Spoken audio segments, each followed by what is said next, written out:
Welcome all to the first NAIR pilot project research panel. We are delighted to host this panel as a user working group for NAIR, and I and Lana are the hosts who will be hosting the panel, and we have our prestigious panelists who have joined us. We thank the panelists and the participants for coming to this webinar and enjoying the research and also looking into the challenges which we're trying to solve as a NAIR user group. With that, I'll have a short introductions of the panelists as we go on. So our first panelist is Dr. Shelley Knuth, who's going to talk about the Project Access Support project. Dr. Shelley Knuth is Assistant Vice Chancellor for Research Computing at the University of Colorado Boulder. Her team operates a supercomputer, research data storage, a secure research enclave, a content cluster, infrastructure support for courses, and a friction-free network for large data transfer. She's also one of the two executive directors for Center for Research Data and Institutional Scholarship, and shares with the Rocky Mountain Advanced Computing Consortium, which collaborates through the Rocky Mountain region on cyber infrastructure projects. Shelley is the lead PI for the NSF-funded Access Support project and served as PI on several NSF-funded projects as well. Additionally, she leads the user experience working group for the National Artificial Intelligence Research Resource NAIR pilot project and is a member of RMAC Women in High Performance Computing chapter and holds a faculty appointment at CU. She earned her PhD in Atmospheric and Oceanic Sciences in 2014. Thank you, Shelley, for joining us. Our second panelist is Dr. Yadi Kao. His project title is Accelerating Fusion Energy Research with Physics Guided Deep Learning. Dr. Kao is a postdoc in the CSC at UCSD, working with Professor Rosio. He completed his PhD in CS at UCLA, co-advised by Professors Dimitri Zoflos and Shubhang Jiang. His doctoral research focused on numerical simulation and machine learning for partial differential equations in computational fluid dynamics. Yadi's research interests lie in scientific machine learning and its engineering applications. He is particularly interested in enhancing the generalization ability of machine learning approaches in this domain. Our second panelist is Dr. Giulia Fanti. Her project title is Training Foundation Models for Private Federated Client Data. Dr. Fanti is the Angel Jordan Associate Professor of Electrical and Computer Engineering at the Carnegie Mellon University. Her recent interests span the security, privacy, and efficiency of distributed systems. She's a two-time fellow of the World Economic Forum's Global Future Council on Cybersecurity and a member of the NIST Information Security and Privacy Advisory Board. She's a co-director of the Scilab Africa and the Initiative for Cryptocurrencies and Contracts. Her work has been recognized with several awards, including Best Paper Awards, Sloan Fellowship, and Intel Rising Star Faculty Award, and ACM Sigmetrics Rising Star Award. She obtained her PhD in EECS from UC Berkeley and her BS in ECE from Olin College of Engineering. Thank you, Dr. Fanti and Dr. Kao. Next, our second last panelist is Dr. Pratik Mukherjee, who's going to talk about project title in AI Enhanced Analysis Work for Human Neutral Connectivity. Dr. Mukherjee is a clinical neuroradiologist and computational neuroscientist whose research focuses on technical development and basic and clinical neuroscience application of imaging, tissue microstructure, connectivity, and function in the human brain. He has experience in standardizing structure MRI, diffusion MRI, and functional MRI for large-scale multi-center projects and managing big data using cloud-based informatics platforms and ML AI analytics, which is essential for the clinical transition of new imaging technology. He's the PI and the image co-leader for the transforming research and clinical knowledge in traumatic brain injury, multi-center population-based option study, its long-term follow-up study, clinical trials network, and other multi-center longitudinal studies of acute TBI in children and adults. Dr. Mukherjee is also PI of advanced SMRI, DMRI, fMRI studies of children with neurodevelopmental disorders funded by National Institute of Health and the American Heart Association. He also served as PI of California Initiative for Advancing Precision Medicine, grant developing AI ML technology for automated evaluation of brain imaging for neurologic emergencies. Thank you, Dr. Mukherjee. Then our last panel is Dr. Sujit Roy, who's going to talk about his project titled AI Foundation Model for Space Weather Applications. Dr. Sujit Roy works as a lead AI researcher and computation scientist at NASA's Interagency Implementation Advanced Concept Team, where he leads the development of foundational models for analyzing satellite imagery, enhancing weather forecasting, heliophysics, resulting in multiple practical scientific simulations. Prior to his tenure at NASA Impact, Dr. Roy contributed to the field of explainable AI at the University of Manchester. He received his PhD UCRA Fellowship in Computer Science from Ulster University in collaboration with the Indian Institute of Technology, Kanpur, India. And his PhD contributed to the domain of computational neuroscience by developing algorithms for advancing MEG and EEG-based decoding of motor imagery for practical brain-computer interfaces. He has experience of 10 years in research and development in the field of machine learning and deep learning. He's also co-founder of the Brain Alive Research Private Limited. His professional repertoire spans deep learning, brain-computer interface, and image processing. Dr. Roy is particularly focused on advancing computer vision, explainable AI, signal processing synthesis, and reinforcement learning. Primary research areas include generative modeling, computer vision, explainable AI, and reinforcement learning. Thank you, Dr. Roy, with all. These are our panelists. Thank you, panelists, for joining us. With that, we're going to start our panel with our first panelist, Shelley Knut. Shelley, it's all yours. You can share your screen. Thanks, Nitin. So, okay. Can you see everything? Can you see my screen? Okay, perfect. Thanks. So I'm here to talk today on behalf of the NAIR User Experience Working Group to introduce you to NAIR and give you some context for this pilot project that is currently happening. So what is NAIR? NAIR is the National Artificial Intelligence Research Resource Project, pilot project. It connects U.S. researchers and educators to computational data and training resources needed to advance AI research and research that employs AI. It was started about a year ago under an executive order from President Biden, and there are multiple federal agencies that are collaborating with government-supported and non-government supported partners to implement the pilot as a preparatory step toward an eventual full NAIR implementation. The pilot helps bridge the gap for researchers who lack access to AI resources needed to conduct research. And we aim to ensure that AI resources and tools are equitably accessible. There's a lot available through the NAIR pilot, and you get access to some of the premier AI resources in the country through the pilot. This includes computational infrastructure, tools, models, and software, data sets, and training and educational resources. And I really want to stress that this is for everyone. The NAIR pilot is, one of the goals is really to democratize access to AI. And so it's for researchers and educators at all experience levels.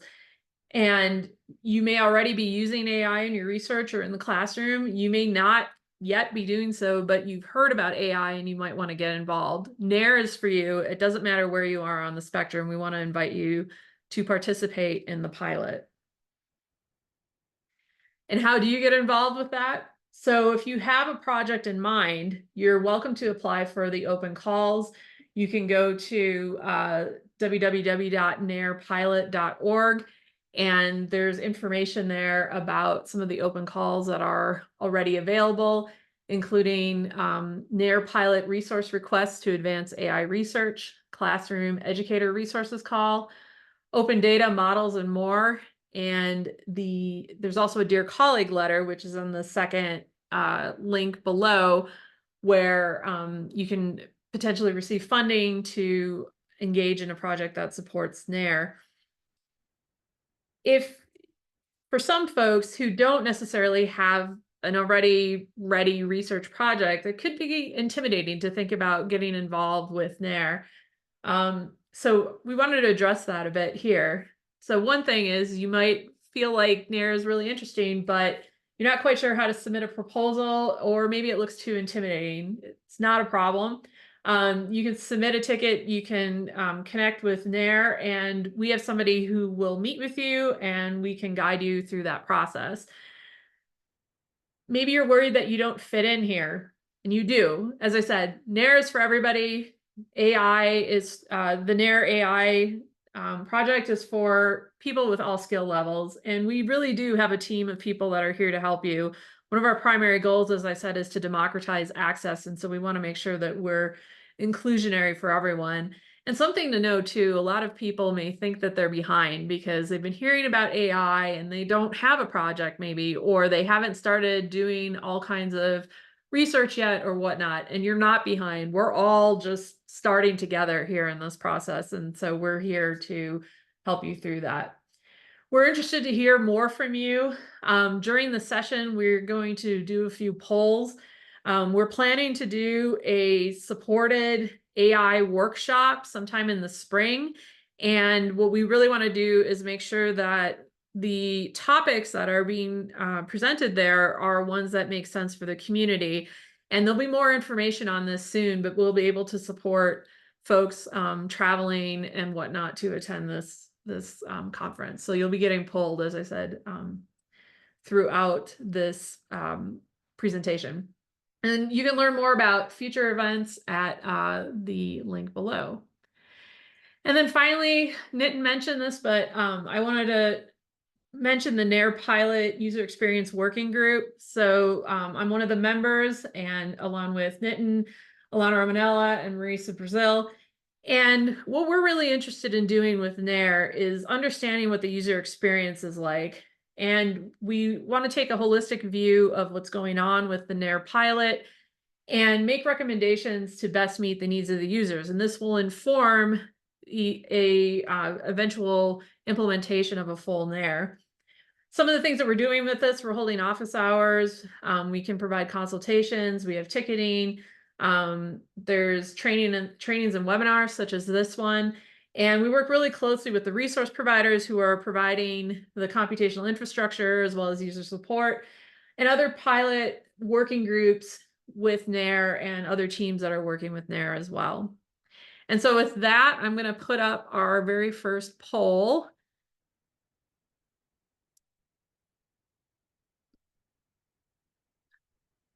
So why are you here? I'll give you a minute to fill that out.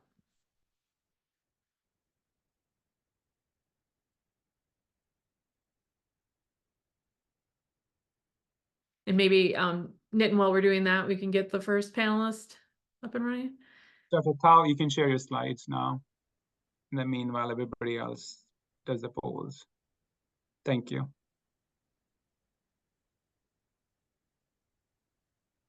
If you have any additional questions about NAIR too, you can reach out to me or the addresses on the NAIR pilot website or any one of the user experience working group members as well. Yeah, can you see my screen? Yeah, sure.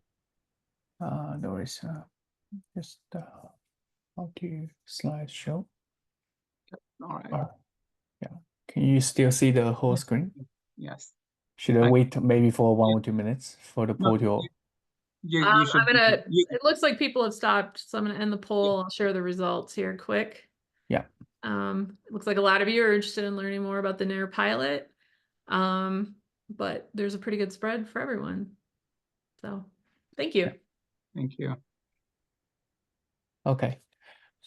So thanks for the opportunity for from NAIL, and this is a good chance to share some of the work that is inside the field for AI for science. And this is a project that is in collaboration with General Atomics and the supervision of my supervisor, Professor Rosary at UCSD. It's called AI for Fusion.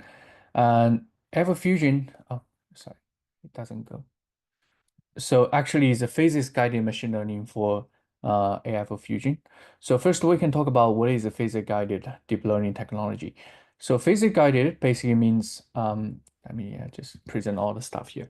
Physics-guided means that a pure data-driven method means you just train the input and output relationship between your observed data and the experimental parameters, and that sometimes requires too many data to be collected, and or even make the model to be very challenging. It will be very challenging to train a good higher quality model.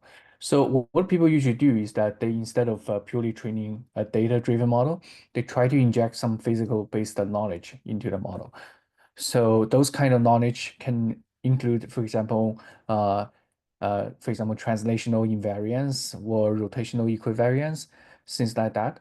Or if you look at the figure at the lower left below, that's a representative work from Rosely's lab previously. That means apply a filtering to the flow field so that you have the information of the flow field at different frequencies. Then you learn these different frequencies. This kind of knowledge can help you train a model for a specific problem more accurately. So in our case, we're trying to train a machine learning model for gyrokinematic simulations. That is a kind of simulation method for plasma in the fusion reactors. So there are some state of the arts, which means the latest work on machine learning method for fusion physics. One of this is from the DeepMind's group recently, that they're using reinforcement learning to learn or control algorithms that can control the shape of the core of the plasma inside the reactor. So for example, the core will not touch the shield of the reactor so that it causes the material degradation and the collapse of the whole device. So another project I'm aware of recently that's conducted by NVIDIA is that they are trying to fully make a digital clone of the fusion reactors inside their Omniverse software framework. So that they are basically trying to replicate the previous prior of, for example, computational fluid dynamics, when people can build a digital clone of, for example, flow field around the alfoil, so that they can design the shape of the alfoils, reiterate inside the computational world before they manufacture real stuff. So in our project, we're trying to use a machine learning model to learn the gyrokinetics simulation. So before that, just a few heads up on what is the gyrokinematics. I'm sorry, gyro. The gyrokinematics is you can consider that as the very high fidelity version of the simulation of the motions of those plasma as well as the particles inside the fusion reactors. It's relatively expensive. One parameter requires an hour to run, and because we have a very high dimensional of the parameter space, we have actually 6 million parameters to run. So it will be very hard to run them, even fulfill a data set, and let alone deploy them in real-time controls. So people have done some simplification. One of such is called T-gyro. I think the full name is called trapped gyro Landau fluid simulation. It's a simplified model. It's much faster to run. It takes around 10 seconds for each model, but still 6 million times 10 seconds is a long time.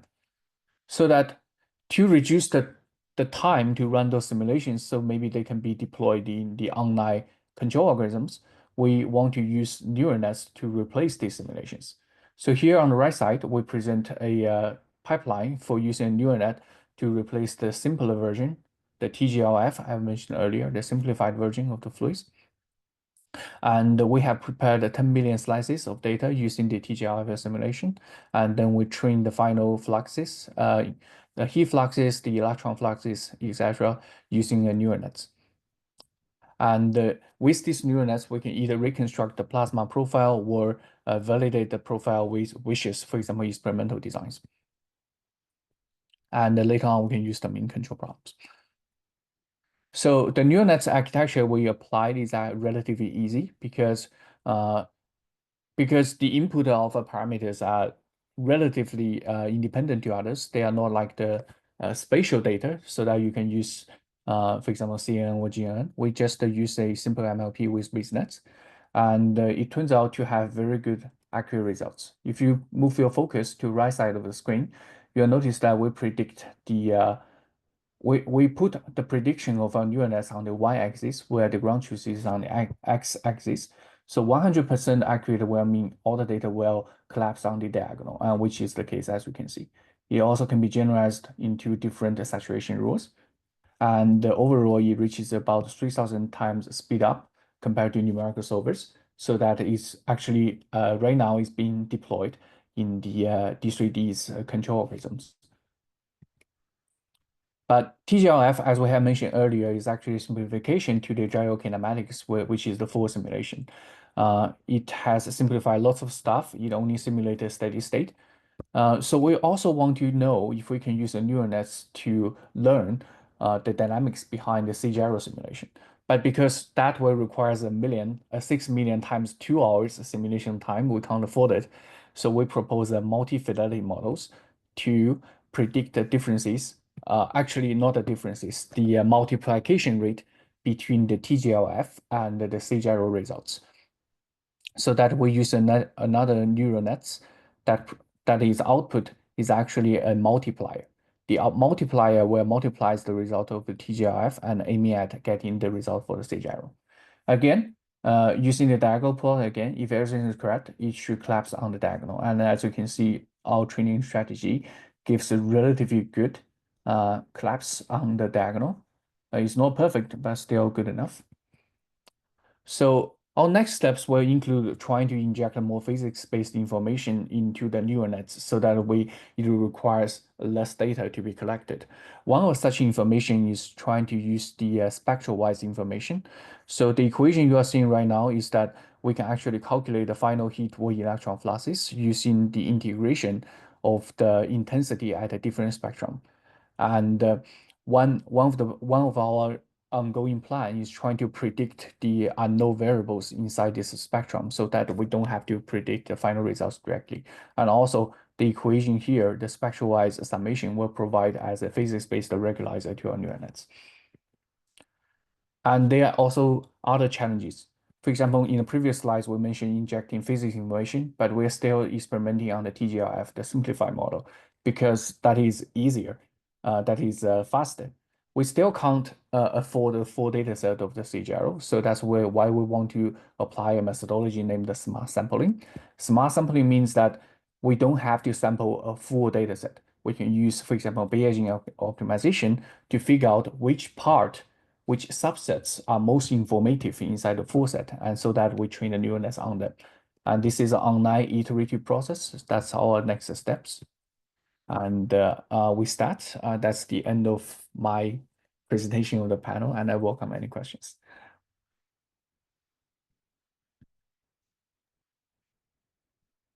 Thank you, Dr. Kao. I think we'll take the questions at the end when we start the discussion. So Sure. thank you so much for your presentation. I think I'm going to move on to the next panelist, Dr. Fanti. Do you have any poll to do before that, Shelley? Are we good? I totally do. I forgot. Thank you. Yep. Before Dr. starts. Yep. Here's the second poll. What is your experience with artificial intelligence?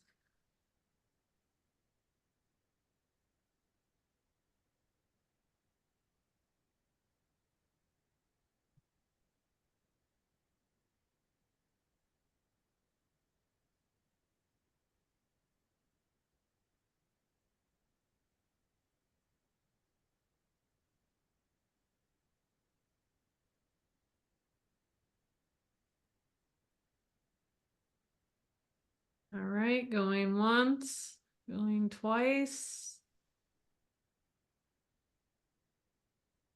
Okay. All right. Yeah. So it looks like a number of you are familiar with AI, and there's you're all over the spectrum. So again, welcome. All right, Dr. Fanti, you can start. Thank you. Yes. Okay, is that visible? Okay. Hi, everyone. Thank you so much. So my project is related to machine learning from private data, in particular, trying to learn LLMs from private client data. So today, how do we learn models from federated private data? Well, one of the main techniques that's used today is called federated learning with differential privacy. So the idea is pretty simple. Basically, you can imagine a central server, which is represented by this blue cloud. So this could be like Google or a company. And you have a bunch of distributed devices, and all of these devices hold private client data. And in this approach called federated learning with differential privacy, the central server basically sends the model, the AI model, down to the clients. And the clients are going to train that model locally on their own, in this case, cell phones, and then send back the updates, the model updates to the central server. And we repeat this process. And in particular, the updates that they send are noisy in the sense that, like, if they actually think the model should go in a particular direction, we might perturb that a little bit in order to get a formal mathematical privacy guarantee. And this guarantee is called differential privacy. So basically, we use this addition of noise in order to get formal privacy guarantees. And this approach, federated learning with differential privacy, is used by a number of big companies to learn machine learning models from private client data today, including Google, Apple, and Meta. The problem is that today, a lot of the machine learning models we want to learn, like foundation models, like large language models, are too costly to train on device or even fit on device in some cases. Like you've probably heard about these models growing to billions or billions of parameters. So in this project, we're exploring whether we can replace this federated learning on device with training centrally, so at the server side, on differentially private synthetic data. So what do I mean by synthetic data? In this scenario, we're going to think of the original data as being private. This is what's held on the client devices. And we're going to use some kind of generative model or some kind of algorithm to produce a private version of the client's data, which is going to be accessible to the central server, in this case, the user of the data. Okay. So the key question that we're looking to ask is whether private synthetic data can replace differentially private federated learning on text learning tasks. So very briefly, the approach that we're using in this work is the following. And this is based on a very nice insight from Microsoft Research last year, which proposed an algorithm called private evolution. But the idea is basically that the central server has access to a foundation model like an LLM that's trained on public data. And that foundation model is going to produce synthetic data samples. So for example, these synthetic data samples are about the weather, basketball, and music. Then instead of sending the model to the client devices, we're going to send that synthetic data to the client devices. And each device is now going to vote on which of the three samples is most relevant to them. So like maybe I like basketball, maybe that's the most relevant sentence for me. So I'll place a vote for the basketball sample. Then they can send back noisy versions of these votes. Again, this is to give that formal differential privacy guarantee. And the central server basically aggregates the noisy votes from all of the clients. So after this process, it knows which topics are the most popular, modulo some noise. And then it can create more synthetic data that's relevant to the popular topics. So like if all of us are basketball fans, maybe the foundation model will generate more sentences about basketball, and then we can vote again. Okay, so this process repeats a few times. And finally, you end up with this synthetic data set that satisfies that privacy guarantee, and we can use that to fine-tune our language model, our LLM. And we did all of this without having to send the model to the private client devices. So that's important. So we wanted to evaluate whether this does better than that previous method, federated learning with differential privacy. So we did an evaluation on two settings. So pretext is our synthetic data method. And in both settings, we evaluated the language model Distill GPT-2. Okay, so this is small enough to actually fit on device so that we can do an apples to apples comparison with federated learning. And then we fine-tuned it using either synthetic data that we generated or using the private federated learning method from earlier. Okay. And this table shows our results. So basically, this first row consists of perfectly private fine-tuning. So this doesn't get to see the private data at all. It's kind of a lower bound on what we can expect. Here we're showing next token prediction accuracy. So higher is better.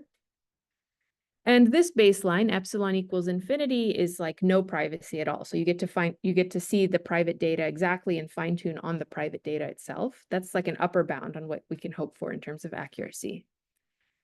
And then for different privacy levels, which are indicated by this epsilon parameter, we compare against existing baselines, which are the ones that are used by these companies, and compare to pretext, which is the synthetic data method that we're proposing. And we find that we can get slightly better accuracy than these other methods. But the real kicker comes in terms of communication and computation cost. We can get these slightly better accuracy results at a significant reduction in communication, so 100x reduction in communication per round, and a 6x reduction in computation per round. So using this synthetic data approach can be much less costly to devices than on-device training. Now, a lot of this project, this project requires a lot of computation. Some of the major costs for us have been running inference on foundation models, because to generate the synthetic data, we have to send multiple queries to Llama or to other text models to generate synthetic data. So this project has required tens of thousands of GPU hours. And in fact, right now we're considering a modification of this method where we're fine-tuning the foundation model itself. And here, memory constraints are really the bottleneck for us. So we have to use low-rank methods like LoRa to fine-tune the model. And GPU memory has been definitely a difficulty, as well as, of course, GPU hours. So the NAIR allocation has been very useful for us. We're very grateful for that allocation. So the take-home message is that in the federated setting, pretext, the synthetic data method, can outperform existing private federated learning methods at a fraction of the communication and computational cost. We still don't know if there are better ways of generating synthetic data. Maybe you can get these results even better. That's what we're currently exploring. But NAIR has been a great enabler for our project, and yeah, I'd like to thank the whole NAIR program for that. Thank you. Thank you so much, Dr. Fanti. We have, I think we take the questions back, and Shelley, you have a poll. In the meanwhile, we have next panelist, Dr. Mukherjee, who can start sharing his slides. Yeah, the question is around the in-person workshop I mentioned earlier, what kind of topics would be most relevant for you? Again, I mentioned this, but travel support would be offered.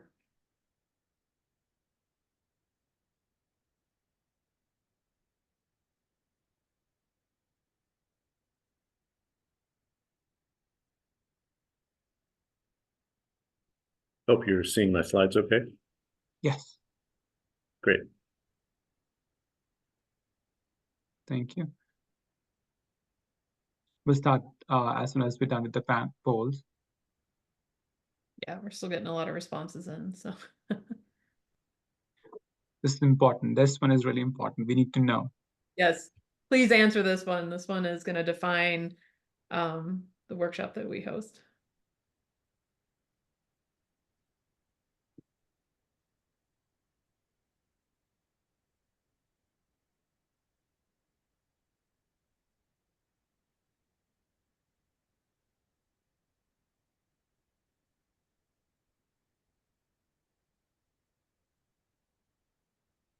Okay, going once. Nope, a couple of you still responding. Going twice. All right.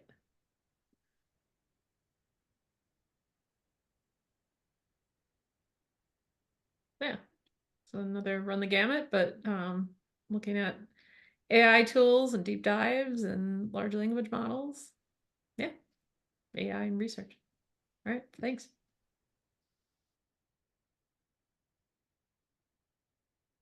Dr. Mukherjee can start. Thank you. Certainly, and thanks very much for the opportunity to speak here. So our project is being done in collaboration with Ravi Maduri at Argonne National Labs, and is focused on brain mapping, and especially using MRI data. So let's see if I can advance these slides. There we go. I hope you're seeing the next slide now. So we use a type of MRI scan called diffusion MRI, which is sensitive to the microstructure of the human brain in order to map white matter pathways. And the white matter connections connect far-flung regions of gray matter, especially in the cerebral cortex in the human brain.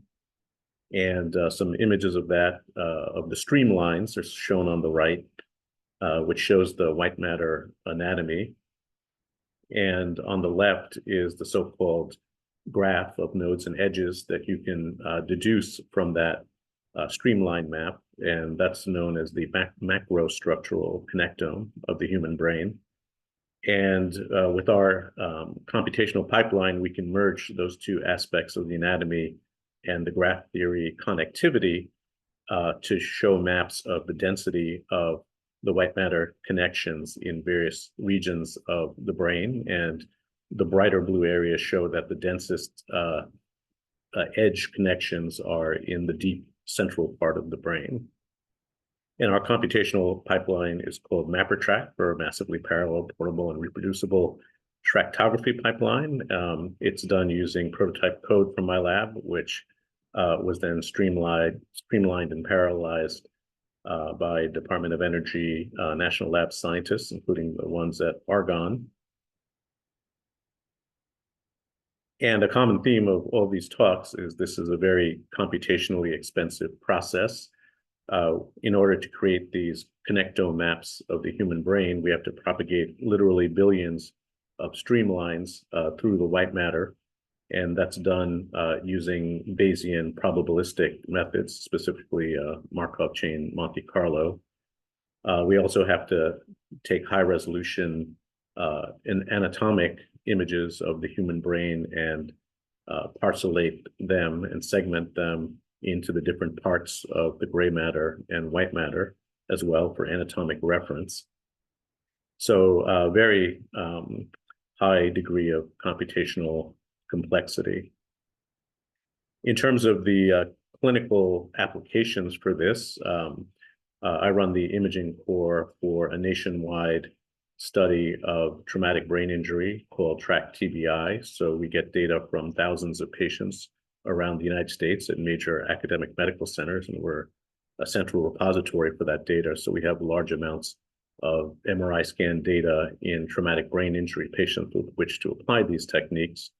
And it's known that in traumatic brain injury, the biomechanical forces on the head, the rotational and linear acceleration deceleration forces, tend to shear these white matter tracks. And so this technology allows us to tell where these microstructural injuries are and in which pathways.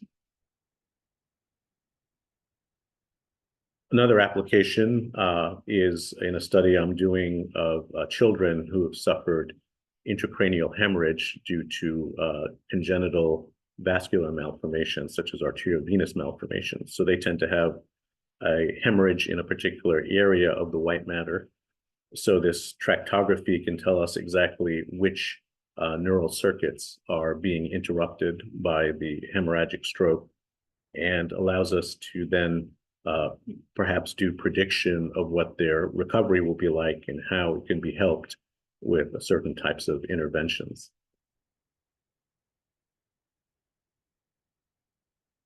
So the original code from my lab was basically parallelized using a language developed at the Department of Energy called Parcel to run very efficiently on multi-CPU and GPU clusters. And then it was also containerized using Singularity. I think it's now called Aptainer for portability across different computing clusters. And in this recent publication, we tested it on a couple of different university computing clusters, including our own at UC San Francisco, the one at University of Illinois Urbana-Champaign, as well as a couple of different Department of Energy supercomputers as listed in the table at the upper left, and also on the Amazon EC2 environment. And we were able to get the ability to run efficiently on all those different types of university or industry or government environments, and had a massive speed up in terms of being able to take advantage of the many CPUs and GPUs available in these types of environments. So again, we're very grateful for the NCSA GPU, CPU allocation to help us with this as well. So a particular goal of our project is to apply deep learning and generative AI technologies to improve the quality of the diffusion MRI. It's particularly important for the children who are being imaged because they can't hold still in the scanner for very long to get really high quality, high resolution MRI data. So we've been applying AI denoising techniques to try to improve the image quality of the data that we get from very short time periods in these kids. The particular neural network we use currently is a shifted windows transformer UNet. So the UNet part is your standard encoder-decoder fully convolutional neural network to create a latent representation of the 3D MRI data. And then the shifted windows transformer front end provides more global attention. And we train this network on more than 1,000 very high quality, high resolution normal MRI scans. And then we fine tune it using just a few examples of MRI scans from the particular patient population we want to apply it to. In this case, these kids with intracranial hemorrhage. And the data on the upper right there show you structural MRI, which is labeled T1, with a hemorrhage down in the left temporal lobe. The left side of the brain is actually on the right side of this image using radiologic convention. And then the DTI images, which are diffusion images that show the direction of the white matter fibers using a red, green, blue color scale. The standard 6-direction data, which is acquired in less than a minute, is shown first, and that's very noisy because it's a very short scan, so it has low signal to noise. But with the AI supervised training and then fine-tuning and application, we're able to improve the signal to noise of this image quite dramatically to close to what our standard acquisition, which would take several minutes in the scanner, would be. And then another application is to do super resolution, or what's known as upscaling or upsampling. And the ground truth GT is on the left for a particular area of these white matter fibers. And you can see that the low res, there's various state-of-the-art machine learning methods that have been previously proposed to do this application, but the results look kind of low res and blurry. But our applications, both with the UNet and especially the shifted windows UNet, provide much higher quality data for this. And we would also apply this technology to do harmonization of data from different scanners, since we're, with our traumatic brain injury project, collecting data sets from all over the country where they have different types of scanners with different manufacturers, different software versions, different pulse sequences to acquire the data. So that is a harmonization problem, and there's various machine learning algorithms to help harmonize that diffusion MRI data. But we think that the application of the shifted windows UNet will also improve the generality of the data and also help with this harmonization problem. And a particular interest of Ravi Maduri at Argonne is to apply federated learning to protect privacy. So currently, when we combine all this data from these different sites across the country, we only acquire de-identified data to protect patient privacy. But if we were wanting to do this on identified data, then we would need to use many of the same methods that you heard about in the last talk from Dr. Fanti to preserve the privacy of these different sites and their patients. And now it's possible to also apply diffusion MRI to map the gray matter, including the gray matter of the cerebral cortex. And this is recent work that we've done where we can basically detect differences between different types of gray matter in the human brain using the microstructural information from diffusion MRI. And these AI denoising techniques will be particularly important for this application because the cerebral cortex is a very thin and small structure, and it's hard to get the high signal to noise at the spatial resolution required for this sort of mapping. So AI will be critical for these sorts of applications forward-looking in human brain MRI. So this is the team and the timeline, and we're very happy for being part of this pilot project and for our allocation. Thanks very much for your attention. Thank you, Dr. Mukherjee. All right. Our next panel is Dr. Roy. He's here. Dr. Roy, you can share your screen. And meanwhile, Shelley, if you have a second last poll, you can start the poll. Oh, I'm sorry. Apparently I'm still sharing that one. What is your biggest challenge with AI? This is the last question.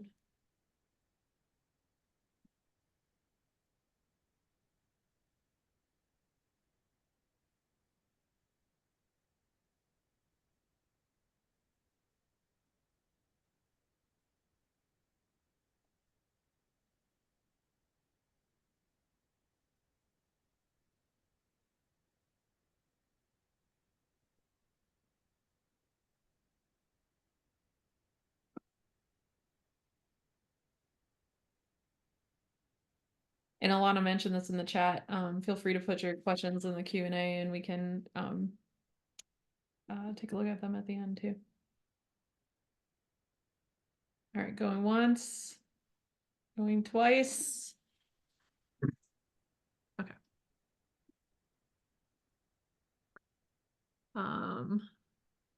Yeah, lots of tools. There you go. All right, thank you. Cool. Thank you, Dr. Roy. Yeah. Hello, everyone. So I assume that you can see the opening slide, right? Perfect. So I'm Sujit, and I'm the lead AI researcher here at NASA Impact, along with University of Alabama in Huntsville.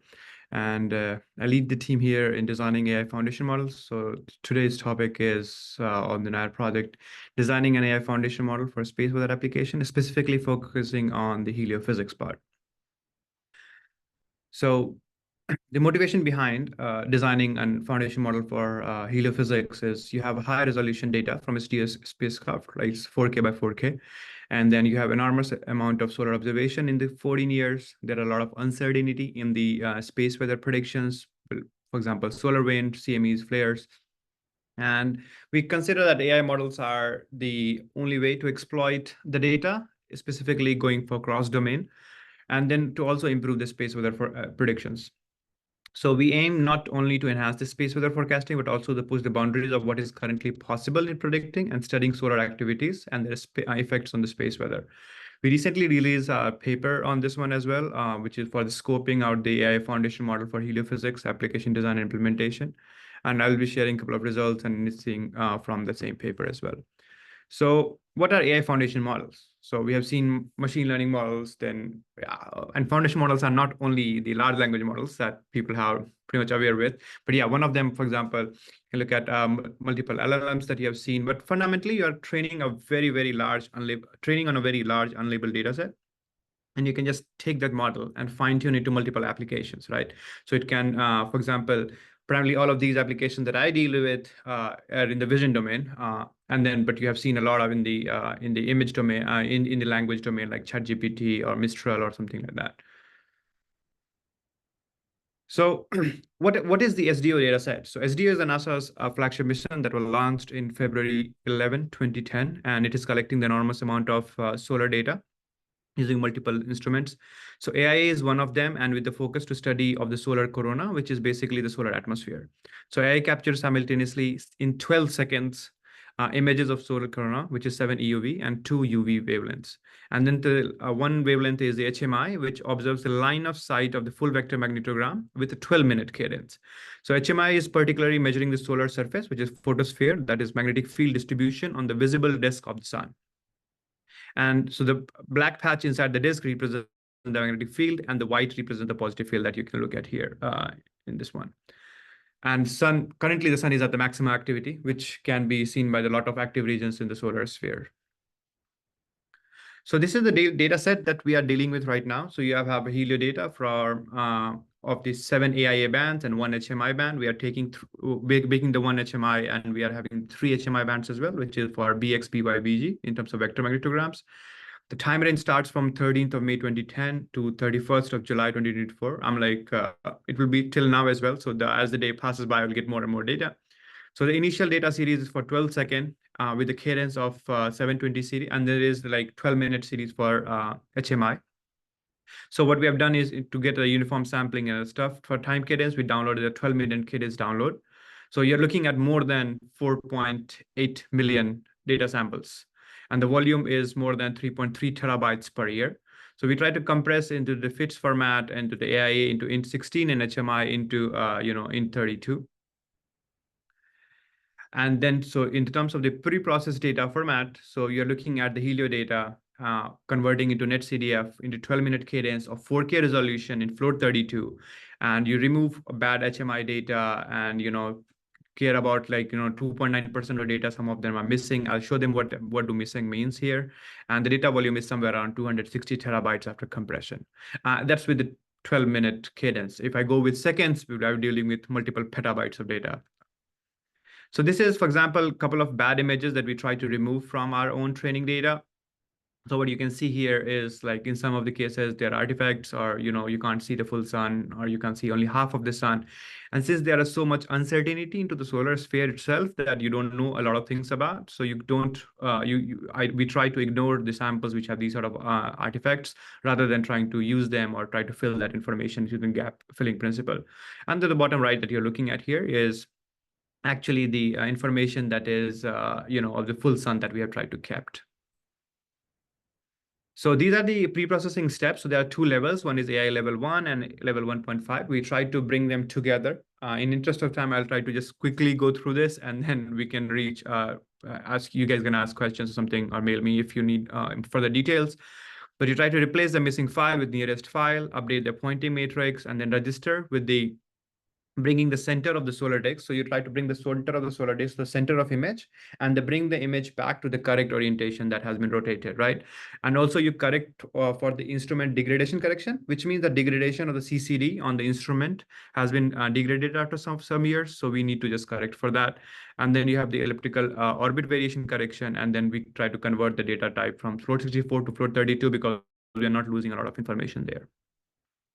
This is for the HMI, which is at the level 1.5, and then we try to do the same thing and try to bring it to the same space as AIA, and then thus we create here a completely pre-processed ML-ready data set of the 4K resolution, which we will be releasing in in public soon as well. So it is with the AIA and HMI. So here you're looking at the mean of the full disk AIA images, which is in the different wavelengths before and after degradation correction. Here you look at one of sort of a simple GIF of the sun, where you can see the things that are changing over the solar surface, which will be very minute, like these simple magnetic fields, but you will also see a solar flare that comes up, right? It's a very fast effect that happens over the sun and then disappears, right? So, so it will look something like this when you try to look at pretty much closely. So this is like the saturation of the CCD. That's why you see a slit effect. So which we tried to take care, by thresholding and other stuff into the model. And also this is one of the tasks that we try to predict. Because when we looked at the previous image, in this GIF, so you will see, like, after the flare, there is some sort of corona heating effect that can be observed as well. So how do we go about designing a foundation model based on this, right? So we have observations that we've looked at. So we perform the data pre-processing in order to create an ML-ready data set. So now I need an architecture which I can pre-train, and then we have the foundation model, which can be fine-tuned to multiple things. But the major challenge comes in the number of tokens, right? We are dealing with the vision domains. So generally, people have not scaled to such large number of tokens where you're dealing with 4K images and you try to take as small patches, let's say it's 8x8 or 4x4 or 2x2. The moment you go by as small token as that, then you end up with more than 1 million tokens or 2 million tokens, which becomes very hard to scale. So initially, we have recently released our own Prithvi weather and climate model, which was for the atmospheric weather prediction, where we train with approximately 60,000 tokens. So that's the and then there is training variability. So since these are information are changing on the sun space or solar space, are pretty much some of them are long term. For example, the rotation of the sun, which is the differential rotation. So some part of the sun will move slower, some will move faster because of the plasma heating, and then there are stuff that is faster changing, which is like magnetic flux. And then what sampling techniques you should adopt in order to let the model run, learn these implementation pretty much better. So this is the basic approach that we applied here. So what you do here is we try to normalize the data using signum log transformation in order to not lose any information, and then apply the standard scaling. So you take the encoder, you have the projected patches and the positional embedding. And then what you do is you apply a Fourier transform. So this is from a paper, a spectral transformer. And then you learn a weighted matrix here, which will be weighted according to the frequency. So you will be weighing it according to the faster wave as well as slower wave in a very layman terms, but you will weigh them and you will apply an inverse Fourier transform on that and then let it go. Now this part can be handled and you're dealing with the Fourier transform.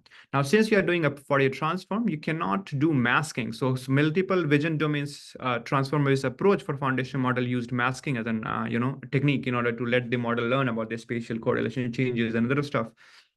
What we are using here is an autoregressive approach. So you let the model roll out for a certain time step and you minimize the loss based on that. But this approach works pretty well with the spectral block. But how do we scale for a large number of tokens? So here we adopted from the standard attention mechanism that was proposed in the paper, we changed it to attention blocker that was proposed by NVIDIA, which was the LS, long short-term attention.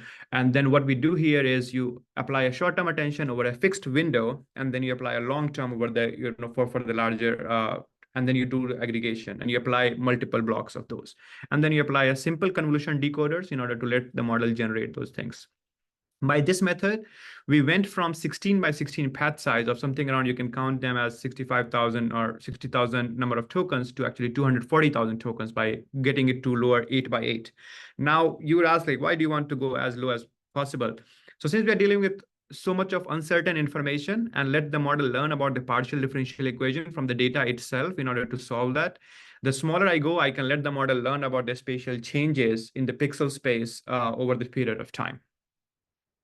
Here are a couple of results that you can see from the model. So this is the ground truth, and this is the prediction of the model for the forecasting steps. The model was given 2 input time step and model rolled out in order to produce these reproduce the information. The SSIM is a bit gridded because we just run it for a very less number of epochs. This was just 21 epochs of training, not huge, in order to perform these experiments, and then we'll scale it later. And this is the squared error. So pretty much model learns the information that is changing over the sun, but we are also trying to get it more quicker in order to understand that how the model is able to learn the differential rotation compared to the change in magnetic flux and etc.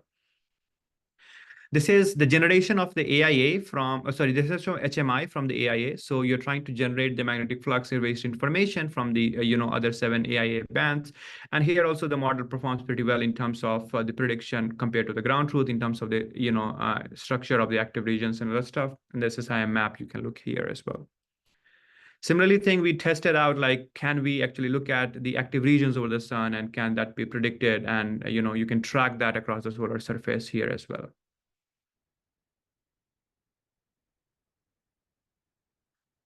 So there are a couple of downstream applications that we are targeting right now, and that is the solar wind at Earth using EUV images. Then you have recreating magnetograms from UV observation, coronal identification and tracking, predicting coronal hole evolution, and also estimating the uncertainty in the heliophysics-based application.